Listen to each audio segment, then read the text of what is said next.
The MC, Kenjiro, sits tensely in class as Mei Tosaki passes by, his chest tightening at the sight of her. She's the kind of girl who radiates kindness without trying, the type others naturally gather around, and he's been silently taken with her since the school year began. As she walks past, he freezes, nerves prickling through him, and urges himself to act. When he calls her name, she pauses, but panic locks up his throat. He tries again, voice barely steady, offering to help with her books, then immediately cringes at how awkward it sounded. She politely declines, and he nods with a tight smile, already feeling the sting of defeat. Another girl walks over, handing her a notebook and reminding her she's on class duty. Tosaki thanks her and moves along while Kenjiro remains frozen, watching her go, wondering why her warmth seems to touch everyone but him. Later at the bus stop, he stands alone, stuck in spiraling thoughts. Did he offend her, say something weird? His friend joins him, casual as ever, and offers a theory with a shrug. Maybe it's just puberty. Girls change, get distant, and sometimes even they don't know why. Kenjiro frowns, puzzled, because in his case, Tosaki's been distant from the start. When his friend asks what he even likes about her, Kenjiro slips into memory. Before school started, on a crowded bus, a pregnant woman boarded, and without hesitation, Tosaki had stood up, smiling as she gave up her seat. That moment struck him, but it wasn't just her kindness. It felt like they shared a wavelength, like he saw something in her that felt familiar, certain. He realized that he wants to be with this person. His friend gives a half-impressed grin as the bus finally arrives. Kenjiro murmurs about hoping there's space and boards, relieved to find 2 empty seats. Slipping into one, he turns to wave his friend over, only to freeze when he locks eyes with the person behind him. Tosaki stares back calmly, his thoughts crash. Wait, it's her? He didn't mean to sit next to her, but now it totally looked intentional, and she already looks annoyed. Flustered, he stammers that he was talking to his friend about the seat, and if she wants it, she can have it. Before things get any worse, his friend appears behind him with the worst timing and even worse words, casually announcing there's another free seat, so he'll just leave them to enjoy their time together. He even throws a thumbs up like he's arranged a date, and Kenjiro mentally combusts. She's totally going to think this was planned. What if she says he grosses her out and refuses to sit near him? He wouldn't even have a comeback. That would just sting. Does he just dive out of the bus then? Before he can spiral further, a stern voice from the driver tells them to move, and Tosaki steps in calmly, telling him to sit down since they're blocking the way. He hesitates, unsure if it's really okay, then slowly lowers himself into the seat beside her. The silence between them is dense. She stares out the window, and he stares straight ahead, sweating. As expected, she doesn't even glance at him. I need to say something. Anything. He nervously asks if she's done collecting the notebooks. She nods, still not looking. Trying again, he brings up their first meeting before school started on the bus. She says she remembers. That's it? He's blank. Come on, talk about the weather. That's basic conversation, right? He blurts out that it's a nice day, instantly regretting it. She'll think of him as a grandpa. But then, as if on cue, rain begins pounding against the windows. She softly comments on the rain and lets out a small giggle. His eyes widen. Did she just laugh? But before he can process it, something surreal happens. Her head gently rests against his shoulder, eyes closed, breathing soft. His brain shuts down. She's asleep? On me? Across the aisle, his friend flashes another thumbs up, smug as ever, and Kenjiro gapes silently. What is that even supposed to mean? Congratulations on reaching full mental meltdown. Still frozen, he watches her sleep, realizing she probably stayed up late studying. And now, right here, her quiet expression somehow stirs a strange, quiet calm in him. She's so close he can feel the warmth radiating through his shoulder, her soft scent filling the air around him. His heart swells, already carving this fleeting moment into memory with foolish delight. I'll remember this for the rest of my life, he tells himself, grinning like an idiot. But his bliss is short-lived as the bus begins to rattle wildly, jolting with every bump in the road. Both of them sway with each sudden jolt, barely staying in their seats. He glances at her, utterly captivated. How is she sleeping through this? He mumbles that she sleeps really well, not realizing he's spoken out loud, especially now that she's somehow even closer. But then, chaos strikes. The driver slams the brakes, and her head snaps forward, slamming right into the side of the bus. Kenjiro practically jumps from his seat, stricken with horror and guilt. She groans softly, rubbing her head like it's nothing, and mutters that her stop is next. He stammers out a protest, concern all over his face, but she's already up, brushing him off without a word. As she grabs her bag and walks past, he calls out, reaching after her, but she doesn't turn back. Through the bus window, he watches her pop open her umbrella and vanish into the curtain of rain. Slumping back into his seat, he mutters bitterly that she must hate him now, the perfect memory wrecked in an instant. But then his friend leans over, unusually serious, and tells him he's not so sure, because the way she looked just before leaving didn't seem like hate at all. That same day, while collecting notebooks at the front of the class, she asks everyone to leave theirs on her desk and adds they can hand it in later if they forgot. But then a familiar voice calls from behind, and her heart jumps. It's him, stepping forward with a nervous look, offering to help. She quickly turns him down, masking her panic with a smile, but inside frustration boils, and once again she avoids him. On her way to the staff room, arms full of notebooks, the thought gnaws at her. Why does she always mess it up? Every time she tries to talk to him, her mind blanks. They barely speak now, and with each avoidance, the gap between them only widens. The scene transitions to the past. Slumped in her bus seat, Tosaki sighs, exhausted by the mountain of books handed out.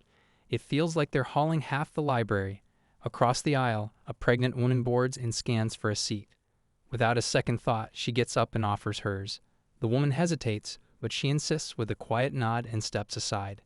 As she moves to steady herself, she bumps into someone. His hand gently catches her back. She straightens, pulse racing. He's right there, asking if she's okay. She stammers an apology, and her eyes fall to the overflowing bag in her arms, then notice he's also weighed down with books.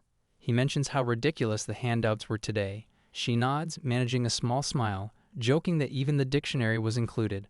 Some students apparently mailed the books to themselves, and she wishes she'd done the same. He laughs and offers to carry hers until her stop. She declines, saying it feels rude to make him carry her burden. Then, after a brief pause, she admits she's just genuinely happy to have been accepted into the school. This week makes all that studying feel worth it. Unsure if she sounds strange, she glances away, but he chuckles and says he feels the same. She turns back to him, her gaze lingering longer than before. That smile, it's really nice. And in that one brief moment, something warm flickers quietly between them. That becomes the first and last time she managed to speak with him so easily. Walking along the quiet road to the bus station, she stares at the pavement, burdened by the same looping thought. Every time she tries to talk to him now, her mind just empties. Up ahead, she sees him waiting with a friend, and something tugs in her chest.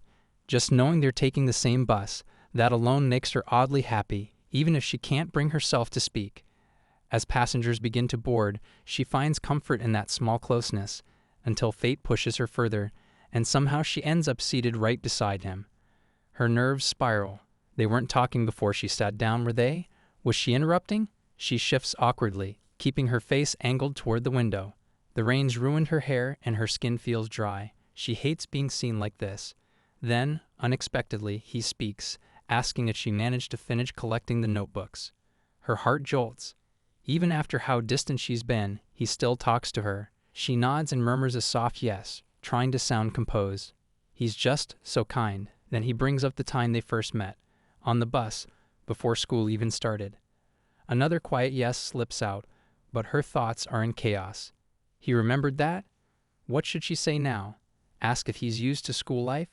It's been 6 months. Of course he is. Ask what he does at home. No, that's weird. She wants to speak desperately, but can't pick the words. Then, out of nowhere, he blurts out something random about the weather. A joke? Maybe just a distraction to ease her nerves? Her lips twitch, almost smiling. Whether it was or wasn't, she wants more moments like this. If only she had even the smallest chance. But just then, the bus lurches and she stumbles right into him, her shoulder pressing softly against his. Her breath catches. What now? Her mind fires into full-blown panic. 3 options flash through her mind: lift her head and act like nothing happened, make a light joke and apologize for using his shoulder, or pretend to be asleep. Just as his friend chimes in from behind, teasing that she probably stayed up late for today's test, inspiration hits. She shuts her eyes and leans in slightly more. Okay, scenario 3 it is. As the bus lurches side to side, she clings to her fake nap, letting herself sway gently, though she's hyper-aware of every inch drawing her closer to him. Her breath catches when he mumbles something about how well she can sleep. So casual, but she almost laughs. What am I even doing? She wonders, but keeps her eyes shut, cheeks burning. Her head remains against his shoulder, her heartbeat pounding so loudly it feels like he must hear it. The closeness is intoxicating, fragile, and completely terrifying. Then, without warning, the bus hits a hard bump, sending her head crashing against the window. Pain shoots through her temple, and she jolts upright, mortified. That's it. He definitely thinks she's a freak. Flushed and panicked, she bolts upright and rushes off at the next stop, not sparing a glance. Her heart drums in her ears as she steps onto the slick pavement, telling herself she'll just dissolve into the ground. But as the bus pulls away, she freezes. Wait, this isn't even her stop. She spins around, stunned and drenched. Where am I? What just happened? Perfect.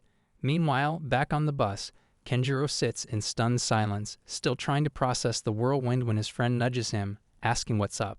He looks down slowly, noticing something resting in his lap, a familiar umbrella.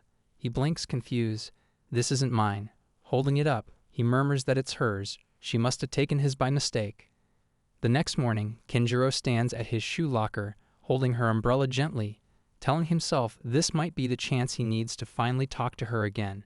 In his head, the whole scene plays out perfectly. He walks over calmly, hands it back, she lights up and says she must have taken his by mistake. They laugh, they swap. It's natural. But the moment bursts when his friend sneaks up behind him and smirks, pointing out he's talking to himself again. Flustered but playing it cool, he shrugs and says he's just dreaming a little. It's allowed. Still, another version creeps in, one where she frowns, accuses him of taking it without permission, clearly wants nothing to do with him. He shakes that one off fast, and his friend tells him he's being too negative anyway. Then his friend peeks into the locker and says there's a letter, and Kenjiro's heart jumps when he sees it's from her. He blurts out that she wrote him, and his friend nudges him, asking if it's a love note. He rips it open, pulse quick, only to find a short message, just a simple return of the umbrella and the bag. Yet even those few words make his entire morning feel lighter. Tucked inside is something else too, black and solid, and when he pulls it out, his friend jokes maybe it's trash. Kenjiro scoffs, saying no one would actually do that. From the hallway, she watches silently, expression unreadable. During class, the lecture fades to a blur while he keeps thinking about her, wondering if maybe, just maybe, he can return the umbrella in person and finally speak properly. She barely knows anything about him. He knows almost nothing about her. That thought won't leave him. When break starts, he stands and calls her name with quiet resolve. But before he can reach her, another girl blocks him, teasing that everyone always notices his umbrella with the floral pattern. He gives a stiff smile, trying to move around her, and finally sees Tosaki down the corridor. He calls again, this time for sure, but she keeps walking straight ahead, never turning back. During gym class, he sits off to the side clutching her umbrella like it's something priceless, prompting his friend to ask why he even brought it there. Completely serious, he says he doesn't want to miss the chance. Nearby, a group of girls giggles over umbrella gossip. One mentions reading online that umbrellas can match someone's underwear, and another laughs, asking what clear plastic ones mean then. Unfortunately, he overhears, and his imagination runs wild before he snaps out of it and shakes his head violently. His friend watches in alarm, half joking that maybe it's time to visit the nurse. Meanwhile, elsewhere, Mi crouches on the floor, clutching her stomach as her friend hurries over. She tries to play it off as just stomach ache, but the loud rumble gives her away. Her friend suggests going to the nurse, and she nods, thinking this started last night. If only she felt better today, maybe she could have talked to him herself, returned the umbrella properly. But the idea of her stomach growling mid-conversation is mortifying. She quietly steps into the nurse's office, only to freeze when she spots him already sitting there. Their eyes meet. Both turn red, stunned. His friend sneaks out with a wink, leaving them alone. Her heart thunders. Normally she can't even look him in the eye, yet now it's just the two of them. He manages to say wait a second and rushes out without explanation, leaving her confused and overthinking. Does he not want to stay? Is that what this is? Moments later, he returns, slightly out of breath, holding out her umbrella, saying he left it in the gym. She stares, thinking he's ridiculously fast. And why the gym of all places? As he stands there, still offering the umbrella, he fumbles out that her letter made him really happy. She nods and quietly thanks him, but just as she reaches for it, he hesitates and asks about the black things in his locker. She replies they were cookies, an apology for taking his umbrella, and adds she tried her best. He stiffens, mortified that the so-called mystery objects were actually her handmade sweets. Mumbling a weak thanks, cheeks glowing, he tries to play it off while she smirks and says he's welcome. She realizes this is their first real conversation, and when he extends the umbrella again, she hesitates. If she takes it, the excuse to talk vanishes. She pulls her hand back. He notices, puzzled, asking if she doesn't want it anymore. She stays quiet, thinking she just wants this moment to last a bit longer. He wonders if maybe she's avoiding it because he touched it. Just then, the umbrella shifts, bumps his leg, and he stumbles forward, landing over her, faces suddenly close.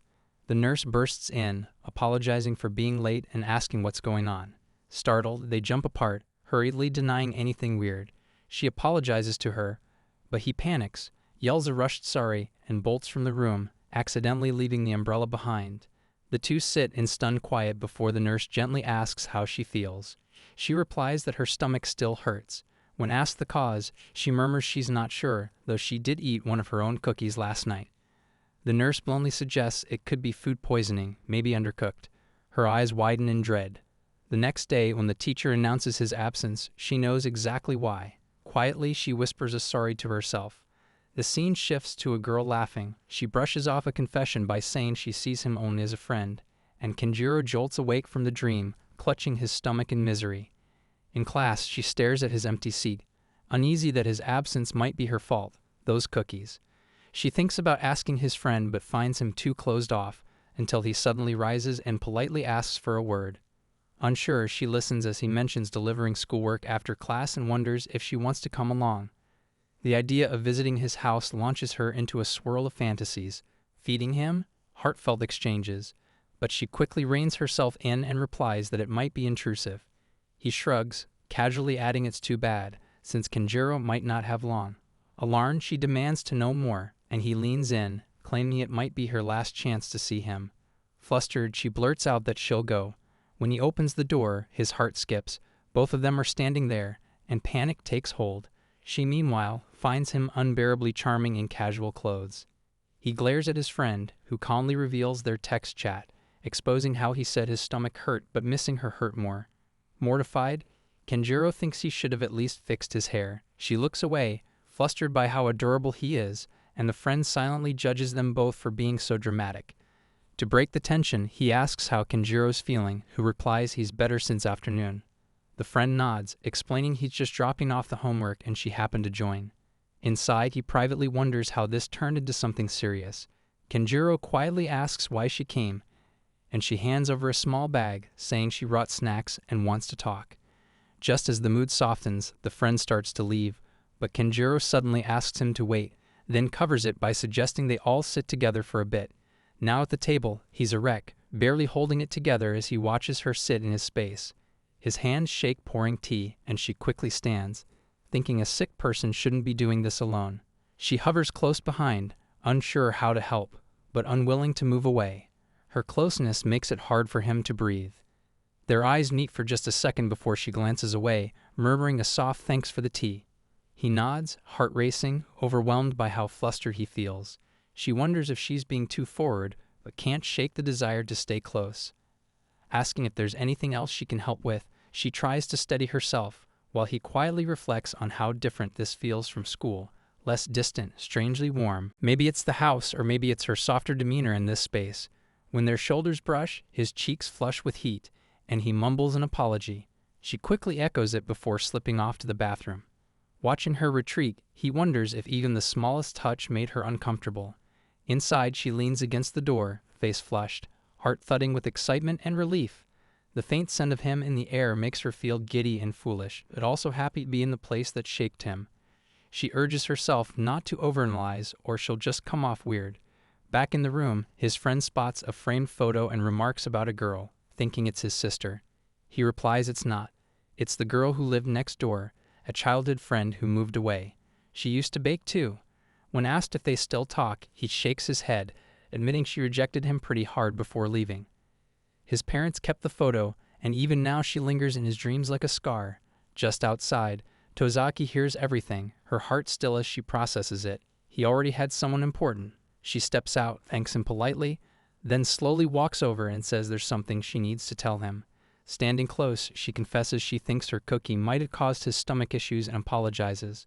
He instantly waves it off, insisting it was incredible. So good he bet his life it wasn't the cause. Her heart melts at how sincere he is, amazed that someone this kind could exist, and even more so that they're classmates.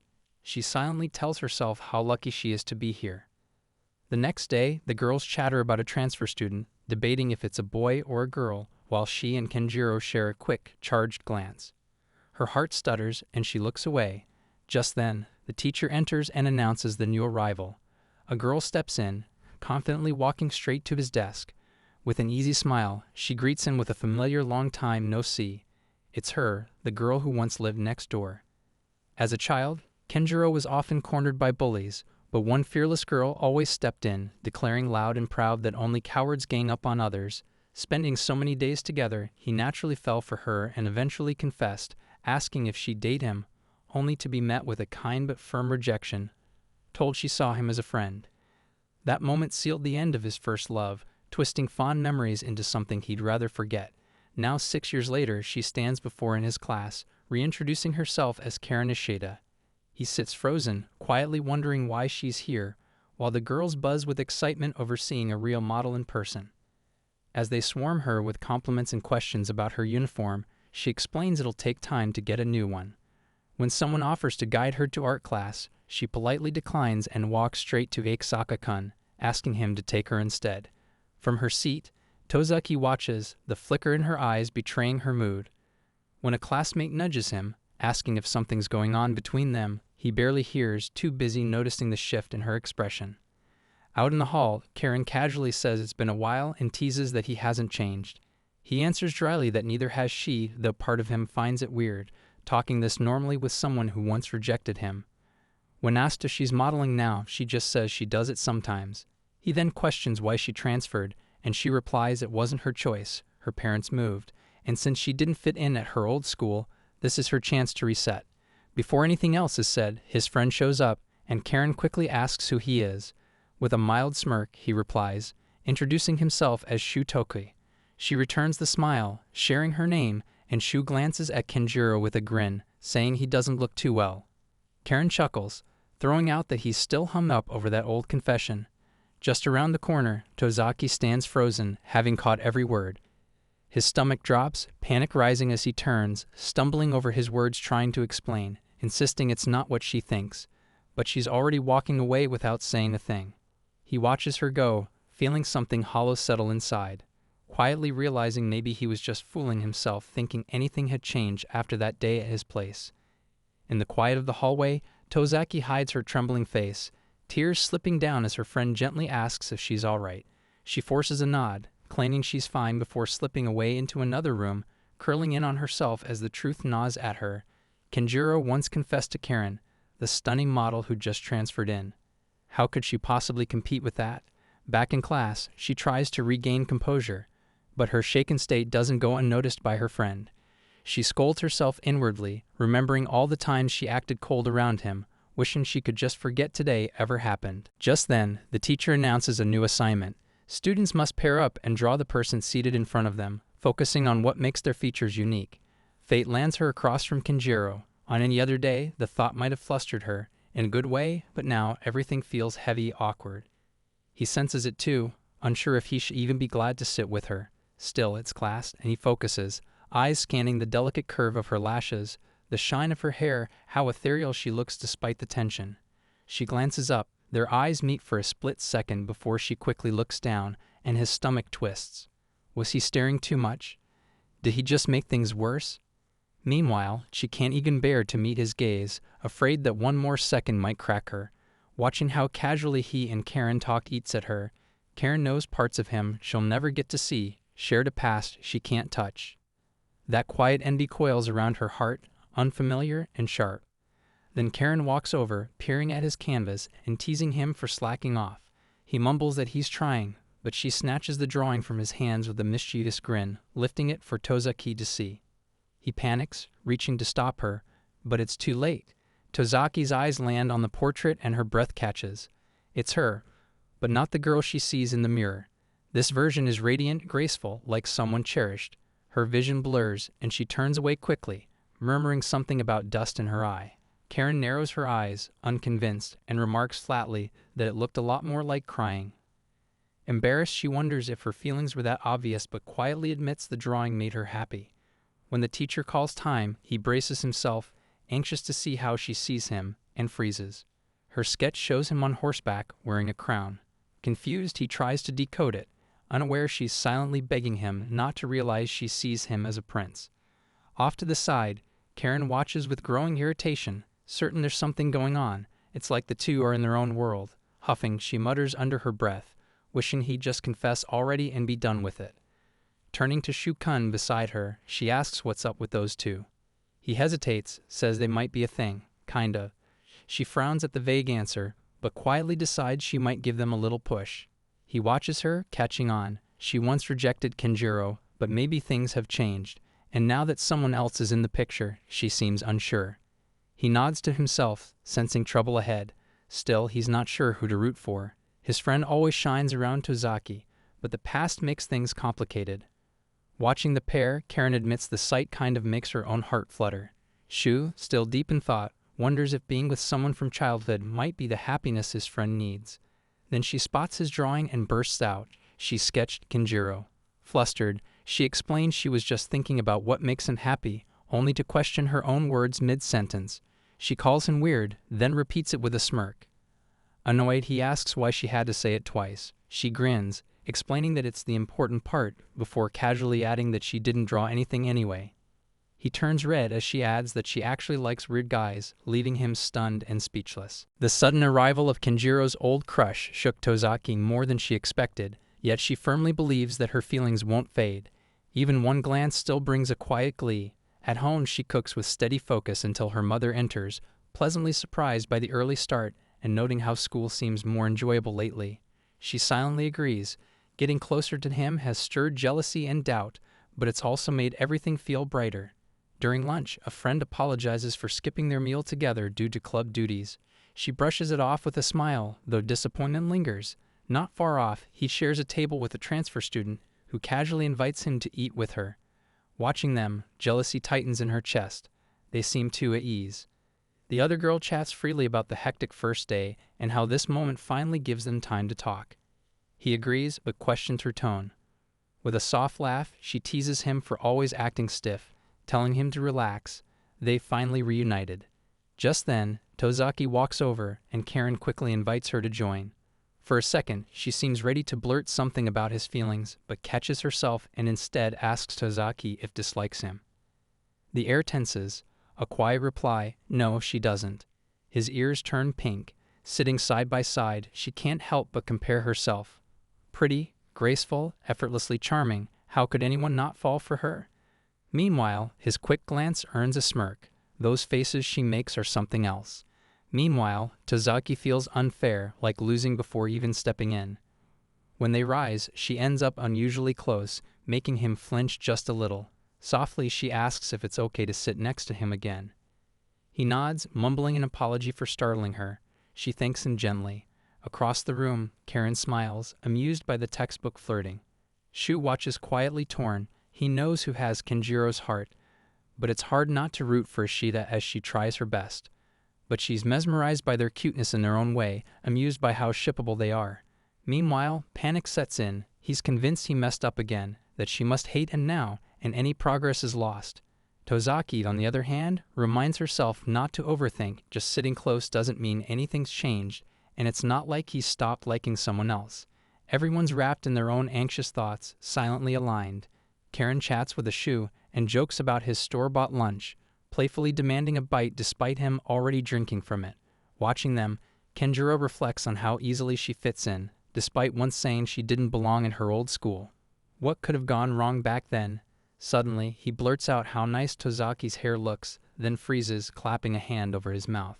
She turns, surprised but quietly happy, thinking it was worth the extra effort. A small smile forms. Then, Karen compliments her homemade lunch. She shyly admits waking up early for it and confesses she's decent at meals but hopeless at baking, a truth she only recently faced. That's when he casually mentions how good Karen is at baking, instantly killing her mood. Shu quickly drags him aside, scolding him for the tone-deaf remark, but he just fumbles, insisting she can bake too. When Karen approaches curiously, he brushes her off and walks over instead. Nervously, he says Tosaki's lunch looks delicious and jokes about wanting one himself. Her heart skips. Maybe someday, she thinks, I'll even feed him by hand. She softly agrees, and he blinks, stunned, asking if she means it. When she nods, he pumps his fist under the table, thrilled. But from nearby, the other girl jumps in, announcing she'll cook too. She knows she ruined the moment, but refuses to retreat. To break the tension, Shu declares he'll cook as well, and the others quickly pile on, trying to laugh it off. She suggests they all exchange numbers and meet next week. As the group swaps contacts, Kenjiro panics. How should he ask for hers? Before he can figure it out, Tosaki quietly hands him her phone. He adds himself, smiling like a fool, then she returns to her seat. Behind her, Karen remarks she'll call him later. As she walks off, he thinks maybe he's the only one this happy, but he's fine with that. Meanwhile, Tosaki stares at his name in her contacts, glowing. That night he drafts a message, "I'm looking forward to it," but sends it by accident. Minutes pass, then half an hour, then a full hour with no reply. He sighs, defeated, and heads to bathe. Just as he starts the water, his phone buzzes. Karen leans in, pressing for details, but Shu cuts in dreadily about the rising room temperature. When she mentions the AC isn't even on, Tosaki, already red-faced and quiet, tucks her hair behind her ear, trying to stay composed. He quickly shifts the topic, asking what's for dinner, and she replies gratin. His eyes light up. He loves gratin. She smiles gently, reminding him he already said that earlier. He apologizes for repeating it, but she softly tells him it's actually why she chose to make it in the first place, catching him completely off guard. Later, as they all eat, he takes a bite and nearly melts. It's warm, flaky, sweet, absolutely perfect.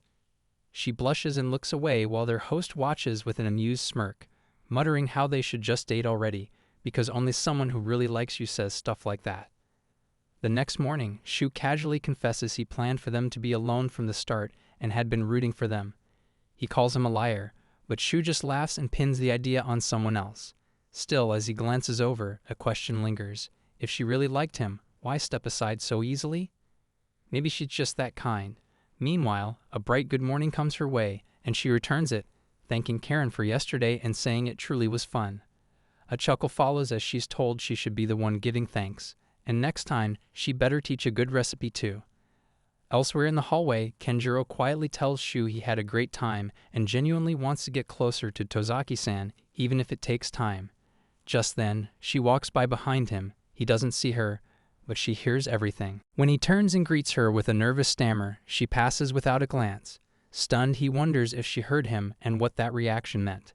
A sly pat lands on his shoulder. He fumbled it, says one, followed by another light pat and praise for his boldness. As Karen walks off with a casual "see you later," she recalls the duo's exchange, a quiet current between the two, something unspoken, and Tosaki looked extremely happy. In her mind, she reassures Kenjiro he has nothing to worry about, especially after what she just saw. Later in class, festival planning kicks off. Shu, wearing glasses for once, steps up and asks for ideas. Watching him, Kenjiro sighs, feeling like things were finally improving with her, but as always, something ruins it. Maybe Tosaki doesn't feel the same and he's just chasing a wish. But then he notices her, staring, trying to signal something with her hands. Confused but utterly charmed, he watches her until his phone lights up with a message. She asks if he got it. He replies quickly, apologizing and saying he didn't catch it.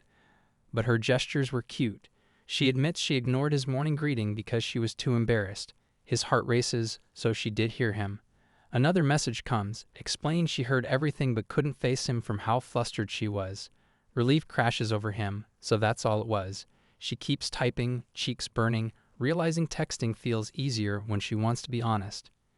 Meanwhile, the class throws out ideas, and someone suggests a fashion show, with Karen in the lead. She freezes, caught off guard, as the suggestion gains support.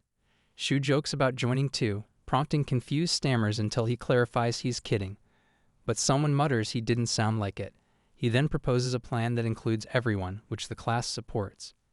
Karen throws him a tiny heart sign in thanks, and he replies with a subtle finger heart, mouthing his usual cool reassurance. The board fills with ideas: haunted house, comfort room, maid cafe, and Kenjiro thinks they all sound great, until his imagination runs wild with her in each of them. Flushed, he shakes it off, mentally yelling at himself. Then Shu reveals the decision. They'll make a movie. Gasps ripple through the room, but he explains it's perfect. They can still enjoy the festival while filming. He tells the class to write down their preferred roles, and Kenjiro quietly hopes to land the same job as her. He messages to ask what she's thinking of, and her reply comes fast, something behind the scenes, and she asks about him. His heart jumps at her quick response, and he types that maybe he'll help with filming, mentioning he's in the photography club. She's surprised, didn't know that. He admits he's not exactly active and asks if she's in any clubs. She says she's part of the broadcasting club, mostly doing reading contests. Curious, he asks what kind of books she reads, and she sends a link to an award-winning one. He says it looks interesting and promises to check it out. She tells him to share his thoughts afterward. He responds softly, he will. Both sit quietly, faces warm, content behind their screens. From across the room, Shu watches them, noting how peaceful they look. Later, Shu remains in class alone, thoughtful, until Karen walks in and greets him with a smile, surprised he's still there. Speculating that he's waiting for Kenjiro. She guesses he's prepping for the festival, but he replies no. Kenjiro ran into Tosaki, and he's just giving them a moment. When asked why she's still around, she shrugs. Someone told her to be there. Before he can ask who, a guy bursts in, calling her name, needing to talk. Elsewhere, Kenjiro and Tosaki stand alone, both a little flushed. She smiles and says they're both on filming duty now. He nods, saying it's going to be fun. Then, with a breath, she mentions there's something she's been wanting to bring up. Inside, she admits Karen is bright and adorable, but being jealous won't help. Looking at him, she finally speaks about what he said that morning. She wants to get closer to him, too. His eyes widen, stunned. Later in the hallway, Shu casually brings up a school legend. If you watch the festival fireworks while holding hands with your crush, you'll end up marrying them. He drops the line with a smirk, resting a hand on his friend's shoulder. Blinking in confusion, Kenjiro says it's the first he's heard of it. Shu grins, gives a thumbs up, and mentions he'll be waiting in the classroom before strolling off. Just then, Tosaki approaches from behind, clearly nervous, and softly asks if he's heading home. He nods. His thoughts drift to Shu's words. How conveniently he vanished, like he orchestrated this moment just so he could ask her out. But no, she'd definitely reject him. She relates that the teacher called earlier, so went to the staff room. He gives a simple acknowledgement. An awkward silence forms. He wonders if she's expecting him to keep the conversation going. She mentally panics, unsure what to say next. She's already spoken too much. Now it just feels unnatural. She finally blurts out a clumsy reminder that they're both photographers for the festival. He notes how odd it feels. She usually keeps her distance, yet here they are, having a real conversation. With a small smile, he says he's looking forward to the event. Her cheeks flush. He debates whether to ask if she'd watch the fireworks with him. The fear of rejection grips him. That kind of pain stays, but regret might hurt worse. Clenching his fist, he speaks up, asking if she'd watch the after-party fireworks together. Meanwhile, in the classroom, a boy stands bowing before a sheet of sand, pleading. Snapped from her daze, she stammers, saying she just learned about both the fireworks and the after-party. What now?